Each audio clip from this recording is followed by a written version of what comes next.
Hello everyone, welcome to another session on Success Story series. And today we have Mr. Meena with us. He has recently cleared NABARD Grade A 2022 examination for Agriculture Engineering stream. But I must tell you, even though he has qualified for specialist stream, but he has a rich source, he has a rich knowledge of how to attempt and appear for the examination. So this particular session it is going to be fruitful for all. And also he has given an interview in Hindi. तो अगर आप कोई भी stream के लिए prepare कर रहे हैं लेकिन आपको ये डर था कि हिंदी में मैं आगे बढ़ पाऊंगा कि नहीं बढ़ पाऊंगा, he is a live example who is sitting in front of us. We will understand what strategies did he follow, what he thinks that can be the best way to approach the NABARD grade A examination. So sir, first of all I welcome you on EduTap and thank you for joining with us and sharing your views. Thank you ma'am. Yes, sir. So, sir, we'll start with your educational background.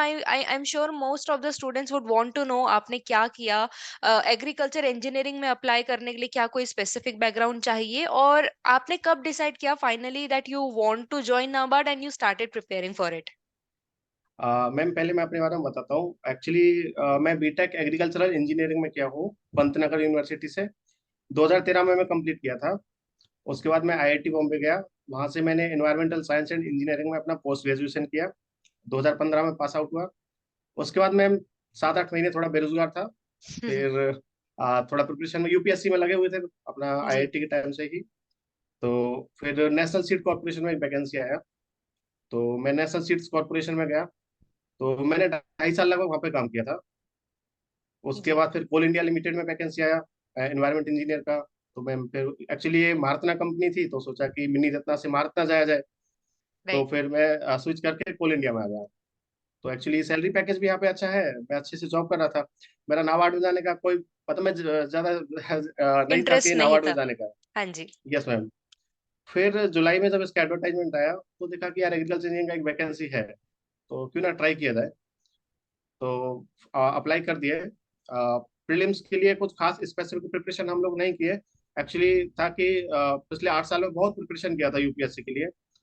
तो ऐसा हो गया था कि अब किसी exam के लिए प्रिपरेशन करने का ज्यादा जरूरत है नहीं, बस एग्जाम देना है। प्रीलिम्स तो नॉर्मली क्वालिफाई हो ही जाता है। राइट. तो मैं इसमें बस ये देखा था प्रीलिम्स के लिए कि 8 सेक्शन है और प्रीवियसली कट ऑफ कितनी गई है। तो उससे एक आइडिया लग गया कि आपको कितना जो क्वेश्चन है वो अटेम्प्ट करना है। राइट. तो मेरा केवल यही स्ट्रेटजी था कि मैं प्री डिसाइडेड था कि मेरे को इतना क्वेश्चन करना है और उससे अपना प्रीलिम्स क्लियर हो जाएगा। राइट. राइट. मेरा प्रीलिम्स में दिया मैम।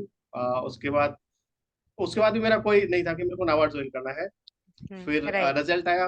रिजल्ट देखा कि हो गया। फिर सोचा कि अब देखते हैं कि इसका सैलरी पैकेज क्या है। राइट. ठीक है, तो उसके बाद मैं देखा कि यार सैलरी पैकेज तो नाबार्ड का कम है, क्योंकि उस टाइम पे रिवाइज नहीं हुआ था। फिर मेरे को पता चला कि अभी हाल ही में 22 सितंबर को पे रिवीजन हुआ है।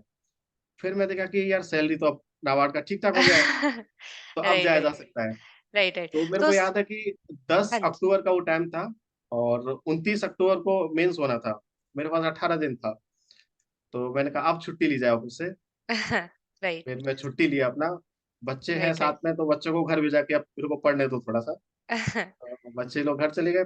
फिर मैंने 18 दिन बहुत अच्छे से मेंस का प्रिपरेशन किया। और राइट. सीरियसली मैंने बहुत अच्छा प्रिपरेशन किया उसमें। इंग्लिश पे ज्यादा फोकस किया, क्योंकि ऐसा था कि जो इंडिविजुअल सेक्शनल कट ऑफ है, आदमी वहां पे ज्यादा मात खाता है। हम्म. तो ये था कि यदि इंग्लिश में हो गया तो आप टेक्निकल कितना भी पढ़ लो, कोई काम का नहीं है। राइट. तो मैंने दोनों को बराबर लेके चला, इंग्लिश को और अपना टेक्निकल को। राइट. Yes ma'am. तो फिर इस तरीके से फिर मेंस क्लियर हुआ। फिर जब मेंस क्लियर हो गया तो फिर वही इंटरव्यू है। तो इंटरव्यू के लिए भी फिर मैं कि अब सीरियसली करना है तो फिर उसके लिए भी छुट्टी लेना पड़ेगा, तो 15 दिन हाँ इंटरव्यू के जी. लिए छुट्टी लिया। राइट. राइट. तो इंटरव्यू के लिए मैं बहुत अच्छे से, मतलब एक प्लान्ड वे में प्रिपरेशन किया था मैम। और उसका रिजल्ट ये था कि जो क्वेश्चन मैं प्रिपेयर किया था, मतलब जो पैनल था लगभग मेरे से सब सेम वही क्वेश्चन सेम पूछा वही था। पूछे जी. हाँ, तो मतलब ये आपको पहले से ही डिसाइड करना होता है, क्योंकि जो पैनल है उसके बारे में सोचना होता है कि वो आपके बैकग्राउंड का नहीं है। जी. ठीक है। और वो बैकग्राउंड आपके बैकग्राउंड का नहीं है, तो आपसे क्या क्या क्वेश्चन पूछ सकता है, वो आपको सोचना होगा, उस पर काम करना पड़ता है। Right right. सर आपने एक ब्यूटीफुल समरी दी आपकी जर्नी की। अब इसको हम थोड़ा और इन डिटेल में इसके बारे में थोड़ी सी बात करेंगे, सो दैट जी एस्पिरेंट्स जो है उनको थोड़ा और क्लैरिटी मिले कि उनको कैसे अप्रोच करनी है। तो सर ठीक जैसे है। फेज वन में आपने बताया बिल्कुल सही, 8 सब्जेक्ट्स होते हैं and this is a key take away for all the aspirants. क्योंकि देखो फेज वन के मार्क्स वैसे भी फाइनल मेरिट के लिए नहीं जुड़ते हैं। सो व्हाट बिल्कुल सर वहां पे हैज आप डन, हाँ जी, जैसे सर ने बताया उन्होंने देखा प्रीवियस ईयर कट ऑफ कितनी है, तुम्हें सिर्फ प्रीवियस ईयर कट ऑफ करनी है and you have to move ahead. आपको तैयारी करनी है फेज टू की, जो सर ने काफी अच्छे से मन लगा के पढ़ी। अब इसमें बिल्कुल। उन्होंने कितने दिन चूज करे उन पे हम अभी डिटेल में आएंगे, बट फेज वन का थोड़ा और समझते हैं। सर जैसे क्वांट रीजनिंग इंग्लिश, जैसे आपने बोला आपने मिनिमम कट ऑफ देखी, लेकिन जैसे सर ये जी मैम। डिसीजन मेकिंग सब्जेक्ट हो गया, ये फर्स्ट टाइम, ये अभी पिछले साल ही में हाल ही में इंट्रोड्यूस हुआ है। कंप्यूटर नॉलेज हो गया, भले ही आपने प्रिपरेशन कभी प्रीवियस टाइम में करी होंगी, तो आप उन्हीं के बेसिस में गए थे या आपने थोड़ा बहुत रिवीजन सेशंस देख लिए या मॉक टेस्ट, मतलब आपने जैसे डिसीजन मेकिंग, ये छोटे छोटे सब्जेक्ट्स हैं, या आपने इनको कैसे टैकल किया? एक्चुअली डिसीजन मेकिंग का ऐसा था कि जैसे मैं यहाँ पे पिछले 7 साल से जॉब में हूँ, हाँ तो जी। हमारी बीच बीच में ट्रेनिंग्स होती रहती है मैनेजमेंट को लेके। Okay okay. तो ये सब चीजें हम लोग वहाँ पे सीख जाते हैं। राइट, वही हाँ। एक्सपीरियंस कभी वेस्ट नहीं जाता जी जी जी, है। बिल्कुल बिल्कुल। और हाँ जो आप जी, प्रीवियसली जो पढ़ाई करते हैं वो आपके हमेशा काम आता है। रिटेन रहता है, हाँ जी। जी मैम। कभी पढ़ा हुआ कभी वेस्ट नहीं जाता वेस्ट है नहीं एंड जाता। Sir is a life example of that. तो सर जैसे तो मतलब आपका जो आपने प्रीवियस प्रिपरेशन है आपके उसके बेसिस में गए थे, पर अगर सर मेरिट सेक्शन की बात करें, उसमें करंट अफेयर आया जा पूछा जाता है, ESI yes ma'am. ARD and current affairs. तो उसमें स्टार्टिंग पार्ट चलो आपका, क्योंकि एक बैकग्राउंड रहा है आपका प्रिपरेशन का, तो आपने उस रिलायंस में गए होंगे।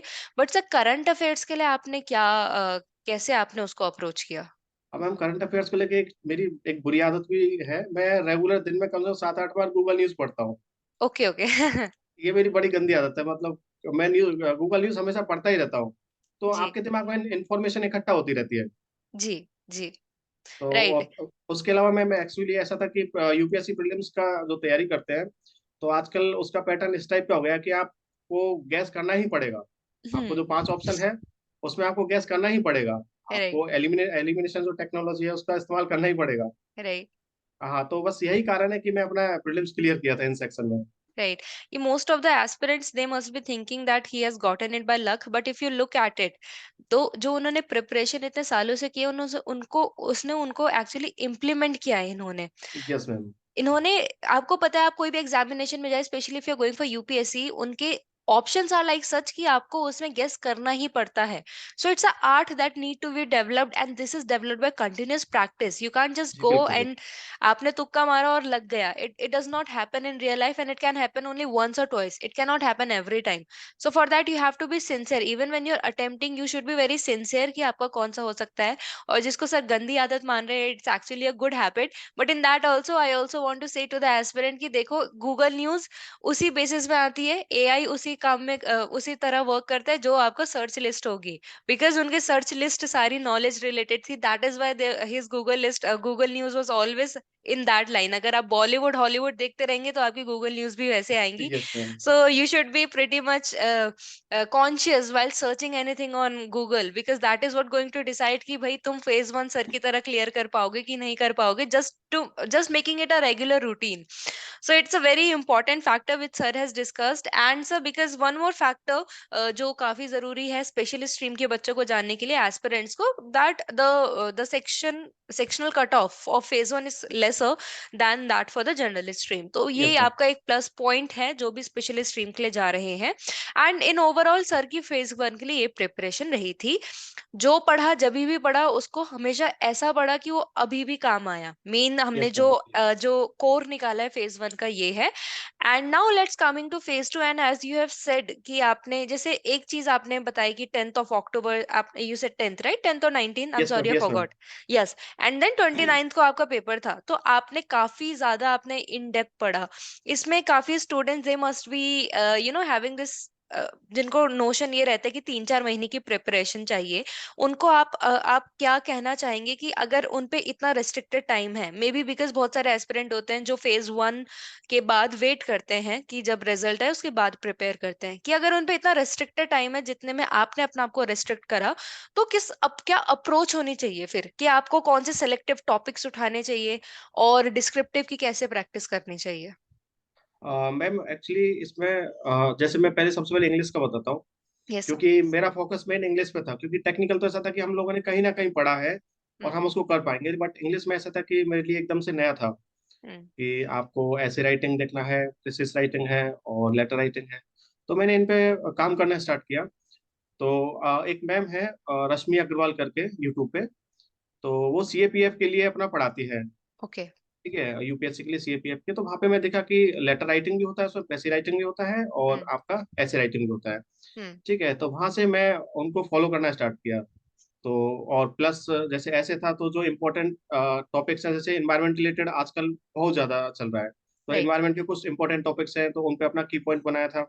हम्म। लेटर राइटिंग के लिए एकदम सेट था कि बस आपको 3 4 लाइन चेंज करनी है, बाकी पूरा पैटर्न सेम रहने वाला है। ओके। और वो उसमें फ्री का मार्क्स मिलेगा लेटर राइटिंग में। यदि आप थोड़ा सा भी अच्छा प्रिपेयर करोगे तो लेटर राइटिंग में बहुत अच्छा मार्क्स मिलेगा। प्रेसी राइटिंग में मेरे को थोड़ा सा दिक्कत था, बट थोड़ा सा लकीली ऐसा था कि जो इस बार प्रेसी आया था, वो मैं अपनी लाइफ में बहुत बार पढ़ा हूँ, तो प्रेसी पढ़ने का मतलब जरूरत ही नहीं रहा था। बस प्रेसी पढ़ा और राइट। अपना टाइप कर दिया उसमें। राइट। क्योंकि इलेक्ट्रिकल व्हीकल पे आया था प्रेसी, तो हम्म। उस पे मैं पहले यहाँ पे अपना, अभी क्योंकि मैं एनवायरमेंट इंजीनियर हूँ, तो मैं उस पर काफी काम भी किया था। हम्म। हम्म। तो मेरे को उसमें ज्यादा सोचना था नहीं। तो इंग्लिश पे को लेके मैं सबसे ज्यादा वो था कि भाई मेरे को इंग्लिश अच्छे से करना है, नहीं तो बाहर हो जाएंगे। हाँ जी। हाँ, हाँ तो जी। और मैम टेक्निकल के लिए मैं बताता हूँ कि पहले मैं इंडियन फॉरेस्ट सर्विस के लिए तैयारी कर रहा था यूपीएससी में। तो ओके। मेरा ये ऑप्शनल सब्जेक्ट था अपना, एग्रीकल्चर इंजीनियरिंग। तो मैंने अपना सारा नोट्स पहले से बना के रखा हुआ था। मतलब ऐसा था कि राइट। कभी भी कोई एग्जाम आए बस निकालो और रट डालो, राइट। उस टाइप से था। तो मैं जो इम्पोर्टेंट बुक्स हैं वो आपको कुछ शेयर करता हूँ मैम। राइट। जैसे कि श्योर। हमारे 4 सेक्शन है। फार्म पावर एंड मशीनरी, तो उसके लिए एक जगदीश करके एक बुक आती है, के एम ए एम ए, शायद कुछ ऐसे जगदीश करके एक बुक है। तो हाँ जी। सारे एग्रीकल्चर इंजीनियरिंग बच्चे जानते हैं उसको, क्योंकि फार्म पावर एंड मशीनरी में उससे बढ़िया कोई बुक नहीं है। तो उसको अच्छे से पढ़ना है। उसमें फार्म पावर का, फार्म मशीनरी का जो सेक्शन है उसको अच्छे से पढ़ना है। इरिगेशन में एम माइकल का बुक है, वो सबसे बेस्ट है। और एक फूड प्रोसेसिंग का है मैम, उसके लिए के एम सहाय की बुक आती है। तो ओके। ये 3 बुक है। इन 3 बुक को यदि अच्छे से कर लेंगे हम्म। तो मेरे को नहीं लगता कि कोई क्वेश्चन बाहर जाएगा। All right. और और सर यदि आप, किस टाइप के क्वेश्चन आते हैं, अगर आप ये भी बता सके कि काफी इन डेप्थ क्वेश्चन आते हैं टॉपिक से, या अगर आपको ऐसे सरफेस नॉलेज है, फॉर एग्जांपल इरिगेशन की ब्रॉड नॉलेज है तो ऐसे टाइप के क्वेश्चन आते हैं, या स्पेसिफिक आ जाएगा कि इसके अंदर का ये का स्पेसिफिक स्पेसिफिक चीज बताओ, ऐसा कुछ होता मैम है? मैं पता किया था लास्ट ईयर तो एकदम बेसिक आया था, लेकिन इस साल थोड़ा सा वो लोग अंदर घुसे थे। जैसे मैं ओके। आपको क्वेश्चंस के बारे में बताऊं क्या इस बार। हाँ जी, हाँ जी सर, प्लीज। जैसे पहला क्वेश्चन तो था कि जो ट्रैक्टर होता है, हम्म। ट्रैक्टर के जो इंटरनल पार्ट्स होते हैं उनको हम्म। डिफाइन करना है आपको। जो कि ओके। लगभग 14 15 पार्ट्स है, इंटरनल पार्ट्स वहां पे ध्यान दिया था उन्होंने। एक तो एक्सटर्नल पार्ट्स होते हैं इंजन में, हाँ और जी। एक एक्सटर्नल होते हैं। तो इन ट्रैक्टर के जो इंटरनल पार्ट्स होते हैं उसको डिस्क्राइब करना है। ठीक है मैम, ये 15 क्वेश्चन, 15 नंबर का एक क्वेश्चन था। अ, दूसरा था कि इंडिया में जो ग्रेन स्टोरेज करते हैं, तो जो पुराने सिस्टम्स हैं जैसे कि मोराई है और हम्म। हम्म। कोठार है, इस टाइप का बहुत सारे हाँ सिस्टम है। जी। तो था कि आप जो इंडिया में स्टोरेज सिस्टम है उनको, उनके बारे में थोड़ा बताइए। वो ओके। 15 नंबर का था। तो एक्चुअली वो भी 10 12 है, तो एक एक दो दो लाइन भी लिखेंगे तो वो हो जाएगा। हाँ जी। हाँ जी। ठीक है मैम। और एक था कि जो ट्रैक्टर है इसका वाटर कूलिंग सिस्टम के बारे में थोड़ा सा इसमें बताना था, डिस्क्राइब करना था कि ट्रैक्टर ओके। का जो वाटर कूलिंग सिस्टम है वो कैसे वर्क करता है। और एक क्वेश्चन था मैम कि जो टाइल ड्रेनेज सिस्टम है हम्म। उसका क्लासिफिकेशन कौन कौन सा होता है, उनको डिस्क्राइब करना है। ओके। और एक क्वेश्चन था रेफ्रिजरेशन के ऊपर था। वो एक्चुअली मेरे को आता भी नहीं था, तो मेरे को ज्यादा उसका आइडिया नहीं है, ये बट वो ध्यान नहीं है। रेफ्रिजरेशन एक्चुअली सिलेबस में भी था। ओके। ओके। तो जो जितना भी क्वेश्चन था वो सारा सिलेबस से ही था। राइट। राइट। सब, और एक चीज है, आपने जो हेल्प करी है एस्पिरेंट्स की, उनको एग्जैक्ट क्वेश्चंस बता के कि ऐसे टाइप का पूछ रहा है, it is going to be really a good, very very helpful, because ये ऐसे प्रीवियस ईयर स्पेशलिस्ट स्ट्रीम के लिए मिलते नहीं हैं। सो थैंक यू जी। Very much for that sir. Sir, इसमें एक और चीज मैं ऐड करना चाहूंगी कि ऑब्जेक्टिव्स में सर, जैसे हमारा फेज 2 में, पेपर 2 में ऑब्जेक्टिव आता है, fifty yes percent ma'am. Objective होता है, 50% डिस्क्रिप्टिव होता है। तो सर ऑब्जेक्टिव्स में जैसे ऐसे न्यूमेरिकल्स वगैरह आ जाते हैं क्या, जो नहीं एग्रीकल्चर मैम, इस बार इंजीनियरिंग होता है? कोई न्यूमेरिकल नहीं आता। एक्चुअली होता क्या है कि कैलकुलेटर अलाउ नहीं है। यदि ओके। कैलकुलेटर अलाउ नहीं है तो आप न्यूमेरिकल सॉल्व नहीं कर पाओगे, इसलिए वो क्वेश्चन नहीं देते। ओके ओके, तो आएगा तो सारा वो थ्योरेटिकल थ्योरी रहता है। पूरा, बिल्कुल बिल्कुल। एटलीस्ट इस बार पूरा थ्योरेटिकल आया था। जी मैम, लास्ट ईयर राइट। भी थ्योरेटिकल था, मैं पता किया था ओके लास्ट ओके। ईयर के लोगों से, तो लास्ट ईयर भी थ्योरेटिकल था पूरा। अच्छा, तो अगर कोई अगर एग्रीकल्चर इंजीनियरिंग के लिए जा रहे हैं तो वो थ्योरेटिकल पोर्शन में अगर ज्यादा फोकस करेंगे तो इट्स गुड टू गो। जी मैम। सर तो सर इसके अलावा सर आपने क्या टाइपिंग की प्रैक्टिस भी की थी एक्चुअली फेज 2 के टाइपिंग लिए? का तो ऐसा है कि रेगुलर अपना वर्क रहता है। राइट राइट ऑफिस में भी वही वर्क रहता है, टाइपिंग का ही, है ना राइट। मैम। तो ऐसा कोई स्पेसिफिक नहीं कि, बट हाँ मैं प्रिपरेशन किया, इंग्लिश का जो था, इंग्लिश का मैं अच्छे से किया था, तब मेरा स्पीड अच्छा हो गया था।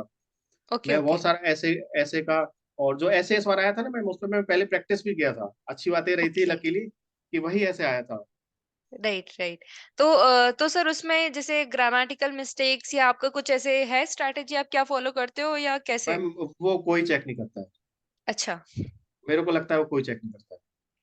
राइट खासकर राइट। टेक्निकल में उसमें बता रहा हूँ, जो मेरा टेक्निकल था, क्योंकि वहाँ पे वो लोग टेक्निकल टर्म देखते हैं आपका, हम्म। वहाँ पे आपका टेंस चेक करने के लिए कोई नहीं बचा रहा, बस राइट, सबको क्योंकि वो नॉलेज चेक करना स्पेशलिस्ट स्ट्रीम में आपकी कितनी नॉलेज है है। वो उस बेसिस में आप इंग्लिश में थोड़ा है कि इंग्लिश में आपको ध्यान रखना पड़ेगा, राइट। इंग्लिश वाले पेपर में। क्योंकि वो पेपर ही इंग्लिश का है, सो इट्स अ इंग्लिश का की ही है वो। Take away for the aspirants even if you थोड़ा बहुत ऊपर नीचे अगर आपने फिर भी अपने स्पेशलिस्ट सब्जेक्ट्स में कर लिया है, but for English you have to be very pretty much sure because it is examination of English only. अब इंग्लिश के पेपर में ही आप इंग्लिश की गलतियां करके आओगे सो वो तो एक्सेप्टेबल नहीं होगा। जी मैम एंड बिल्कुल। English should not be a barrier, English subject should not be a barrier in for you to making into the final merit list. So sir this we talked about phase 2 जो आपने बहुत beautifully sir आपने explain करा है specially by sharing the questions. Now coming to the interview and just you have said कि आपने interview के लिए इतनी अच्छी प्रिपरेशन की थी कि जो क्वेश्चंस आप प्रिपेयर करके गए थे वो ही आए थे। तो सर ये आप सीक्रेट फॉर्मूला सर आप एस्पिरेंट्स के साथ शेयर करना चाहोगे कि किस बेसिस में यू डिसाइडेड कि अच्छा ये आ सकता है and only that come came? Actually मैं पहले तो सबसे पहले ये पता किया था कि जो तीनों पैनल है उनको सर्च किया मैंने नेट पे कि इनका ओके। बैकग्राउंड क्या है। ठीक है, क्योंकि एक्चुअली होता है कि मैं जानता हूँ, मैं एग्रीकल्चर इंजीनियर का हूँ, तो मैं अपने ब्रांच के बारे में जानता हूँ। ठीक राइट है। अब मेरे को ये नहीं पता कि इलेक्ट्रिकल वाला क्या पढ़ता है, मेरे को इतना नॉलेज नहीं राइट है उसके बारे में। ठीक राइट। है। तो ऑब्वियसली वो लोग आरबीआई के हैं, और वो फाइनेंस का इन्फॉर्मेशन ज्यादा रखते हैं, तो तो agriculture. Sir sorry to interrupt you, पर जैसे आपने जो उनको सर्च किया तो क्या वो मेंशन होता है कि ये पैनल में होने वाले हैं या आपको जैसे आइडिया मिल एक्चुअली जाता है? आइडिया मिल जाता है, टेलीग्राम ग्रुप पे ओके ओके इंफॉर्मेशन मिल जाता है कि पैनल लास्ट ईयर वाला है या चेंज हुआ है, ओके तो वो इन्फॉर्मेशन मिल जाता है। ओके ओके, और सो इट्स पैनल द वो सेम रहता है राइट सभी कैंडिडेट्स के लिए। Right use of Telegram that you are doing. Yes ma'am. Hmm. हाँ जी सर, आप शेयर कर रहे थे। उसके बाद में मैं ये देखा था कि तीनों में से कोई भी बैकग्राउंड नहीं है एग्रीकल्चर इंजीनियरिंग से, और ना ही किसी को ज्यादा इन्फॉर्मेशन होगा। तो हम्म फिर ये था कि अब मेरे को एक ऐसे कैंडिडेट्स की तरह सोचना है जिसको कोई जानकारी नहीं है। उसको जानकारी होगी तो ट्रैक्टर की होगी, फार्म मशीनरी की होगी, या फिर बेसिक क्या क्या प्रॉब्लम्स हो सकती है। तो मैंने हम्म। लगभग 50 क्वेश्चंस का एक लिस्ट तैयार किया था। ओके। ठीक है मैम। और मैं सबका ही अपना आंसर भी बनाया था, ऐसा नहीं कि केवल क्वेश्चन तैयार किया था, बाकायदा हम्म। मैं आंसर अपना बनाया था। और उसमें मेरे को बहुत टाइम लगा, 1 हफ्ता का टाइम लगा था मेरे को, क्योंकि ओके। क्वेश्चन सोचना है, आपको फ्रेम करना है, क्योंकि जो हम्म मैं लिख रहा हूँ वही मेरे को बोलना है वहाँ पे। ठीक हम्म। है, क्योंकि थोड़ा भी ऊपर नीचे होगा तो वो क्रॉस क्वेश्चन करेंगे तो आपको प्रॉब्लम हो सकती है।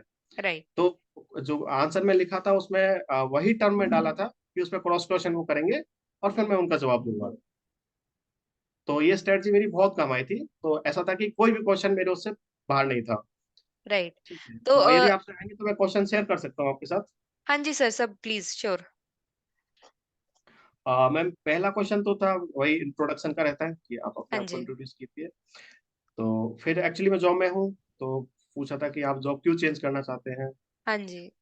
उसके बाद फिर वही क्वेश्चन आता है जो जो मैंने तैयार किया था, मेरा पहला ही क्वेश्चन था, वही मेरे चेयरमैन ने क्वेश्चन पूछा कि आजकल ऐसा क्यों सुनने में मिलता है कि इंडिया में फार्म मैकेनाइजेशन कम है, इसके ओके। क्या कारण है और क्या सॉल्यूशन है। हम्म हम्म। ठीक है मैम, तो मैं उनको इसके बारे में बताया। हाँ जी।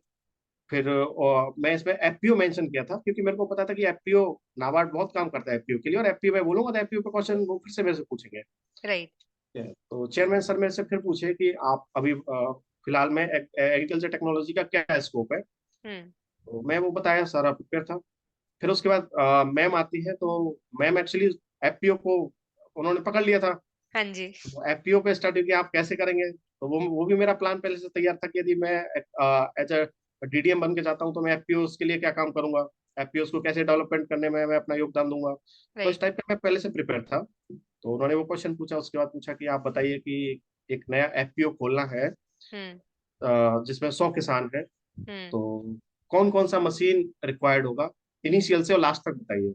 हम्म। हम्म। अब चूंकि इस पे मेरा फील्ड एक्सपीरियंस भी था, मैं हम्म। पुरानी जॉब में था, तो वहाँ पे मेरे पास बहुत सारा फील्ड फार्म मशीनरी था, तो मेरे को अच्छा एक्सपीरियंस था। तो मैं अच्छे से उनको डिस्क्राइब कर दिया। तो ये था। फिर तीसरे सर थे। फिर उन्होंने कहा कि अब चूंकि नाबार्ड में बहुत अच्छे से पढ़ा हुआ था, तो वो मेरे से बोले कि आपने नाबार्ड के बारे में पढ़ा होगा। मैंने कहा "Yes, सर।" तो बोले कि आप नाबार्ड के किस फंक्शन में काम करना पसंद करेंगे। हम्म। तो मेरे को पता था कि मैं फार्म सेक्टर का बंदा हूँ, तो फार्म सेक्टर डेवलपमेंट फंक्शन है। हम्म। तो मैं बोला कि सर मैं डेवलपमेंट जो फंक्शन है उस पर काम करना चाहूँगा। तो बोला उसमें क्या क्या है। तो मैं सारा डिस्क्राइब किया उनको अपना, कि वाटरशेड मैनेजमेंट है, और माइक्रो इरिगेशन है, ठीक है हम्म। मैम, और एफपीओज वगैरह हैं। तो फिर राइट। अब वो उसमें अंदर घुसते चले गए कि वाटरशेड मैनेजमेंट क्या होता है, आपके राजस्थान में कैसे होता है, ठीक है, क्योंकि मैं राइट। राजस्थान से हूँ, तो राजस्थान हाँ के बारे जी। में पूछे। फिर माइक्रो इरिगेशन के बारे में पूछे मेरे से। तो उसी टाइप से क्वेश्चन मेरे की पॉइंट्स पे ही चलता रहा, राइट। जो सारा मेन इंटरव्यू था। मेन की टेक अवे जो एस्पिरेंट्स के लिए वो ये है कि आप जो बोलोगे उसी में से नेक्स्ट क्वेश्चन फ्रेम होगा। सो वो डिपेंड हाँ जी। करता है आपकी ब्रांच कौन सी है।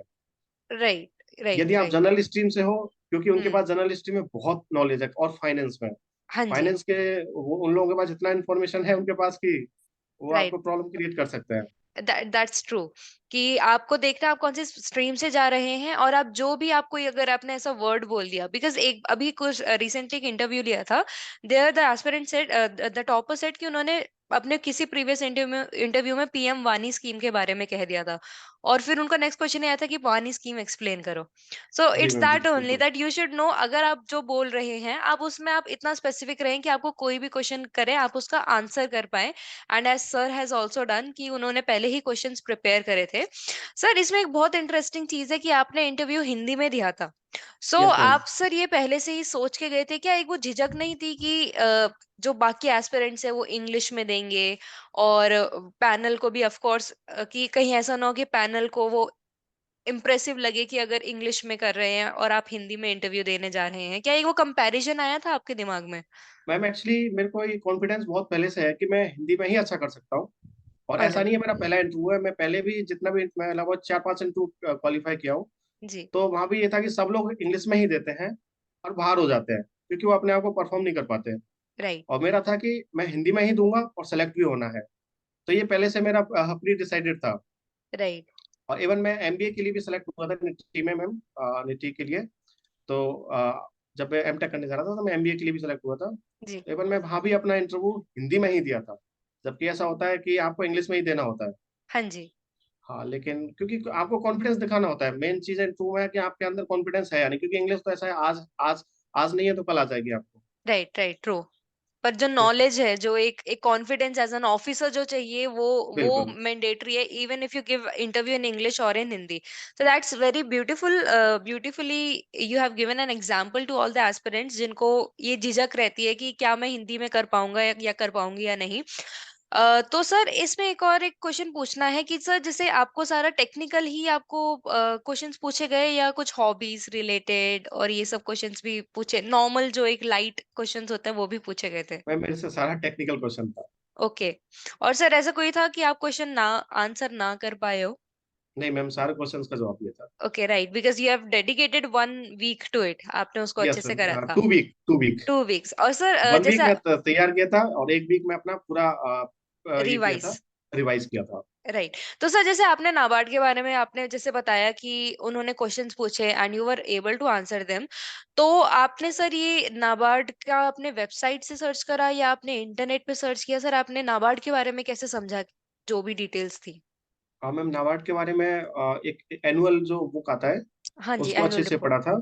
बाकी ओके। वेबसाइट को भी मैंने बहुत पढ़ा था। बट ये था कि मेरे मेरे को एक चीज पता थी कि मैं, मेरे पास दो ऑप्शन है, या तो मैं नाबार्ड को इतना ज्यादा पढ़ दूं कि मैं अपना टेक्निकल छोड़ दूं। ठीक हम्म। है। तो मैंने अपना नोट्स बनाया था, बस थोड़ा बेसिक बेसिक बेसिक बेसिक, थोड़ा थोड़ा थोड़ा थोड़ा, कि आपसे कोई क्वेश्चन पूछा जाए तो आप बोल सको। अब राइट। ऐसा तो है नहीं कि आप 100% सारा क्वेश्चन कर सको। अब मैं हम्म। एक एग्जांपल देता हूँ। मेरा एक फ्रेंड है, उसने इतना ज्यादा डीपली पढ़ लिया था नाबार्ड को, और उससे एक भी क्वेश्चन नहीं पूछा, उसका बाकी का पोर्शन छूट ओके। गया, इंटरव्यू खराब हो गया। Right. And we can expect कि आपको जो अभी ऑर्गेनाइजेशन आपने ज्वाइन नहीं की पर उसका आपको बेसिक आता है तो इट्स फाइन। उसका बिल्कुल इन बिल्कुल। डेप्थ में जानने की जरूरत नहीं है, वो हम तब जान लेंगे when we go into the organisation. जी बट जी बिल्कुल। बेसिक आइडिया होनी चाहिए। बट जो आप चीज अभी कर रहे हैं, आपका जो बैकग्राउंड है, आपका जो कॉल, आप चाहे एजुकेशन, अभी आप फ्रेशली ग्रेजुएटेड है, आपको अपनी पढ़ाई का पता होना चाहिए। अगर आप जॉब में हैं, आपको जॉब का पता होना चाहिए। अगर आप कोई भी एग्जामिनेशन की प्रिपरेशन कर रहे हैं, आपको उसकी इन्फॉर्मेशन होनी चाहिए। नाबार्ड का आप बेसिक समझोगे, आप यू आर गुड टू गो।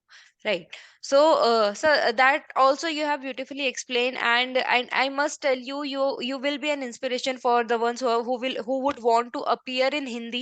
अगर उनको हिंदी मीडियम चाहिए होगा इंटरव्यू के लिए। एंड आई थिंक कुछ कोई कंफ्यूजन हो सकता है, सी सर ने फेस 2 इंग्लिश में दिया था क्योंकि वो यस मैम। टेक्निकल था, बट सर ने इंटरव्यू हिंदी में दिया था। Because I can understand some aspirants might have confusion कि क्या फेस 2 भी दे सकते हैं या फेस 2 दिया या नहीं, but sir has given that in English. Okay. So, sir, thank you so much for joining with us, for sharing your views. And, sir, at the end, do you want to say something to the aspirants who are preparing for NABARD grade A examination?